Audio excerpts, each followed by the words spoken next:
Alam mo, tingin ko babangungutin pa si Blair sa lahat ng ginawa mo sa kanya. Actually, maraming salamat ha.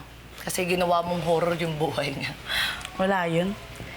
Alam mo, bukod sa malaki yung binayad sa akin ni Ma'am Sofia, para ko na rin naipagiganti kay Mayor Magnus yung pagkamatay ng kapatid ko. Tsaka, deserve naman ng babaeng yun yung ginawa at gagawin ko pa lang sa kanya. Promise, tita. Okay lang ho ako. Hindi nila nakabog yung ganda ko, no? Actually, tama naman ho kayo eh. Dapat mag-focus muna ako sa laban ko kay Magnus. Sayang naman yung pangangarir ni Eric sa mga ginawa niyang panglaban. Bibitawan ko na lang po muna si Blair at ang mga tauhan na natin ang bahala sa kanya. Sige po.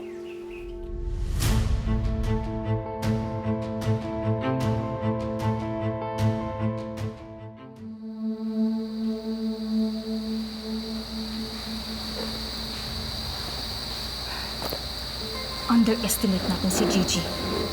Bukod sa muntik ka pa makulong, kakasuhan na rin si Magnus. Sa totoo lang, Bear, nag-worry na ako sa grupo natin eh. Kasi naman, I feel like she's gonna be the cause of her downfall. Ang dami niyang connections everywhere. Who would have thought na magiging powerful pala siya? I think she knows people everywhere. Ano ka ba? Mayroon talaga. Maski dito, tao ni Gigi yung nakaaway mo kanina.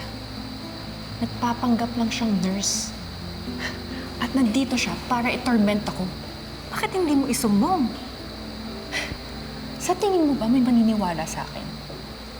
And hello, di ba nga baliw-baliwan ng peg ko dito, di ba?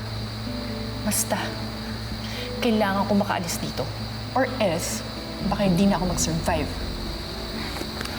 Then think of a way para mapabilis yung alis mo dito. At para na rin malusutan yung kaso ni Magnus. Blair, you're the brains of the elite squad. Come up with something.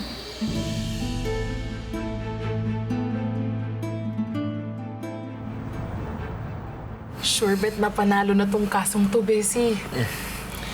At mukhang may support tayo ng justice system dahil napaaga ang hearing. Naku, feeling ko, sa kulungan na talaga magpapasko si Magnus.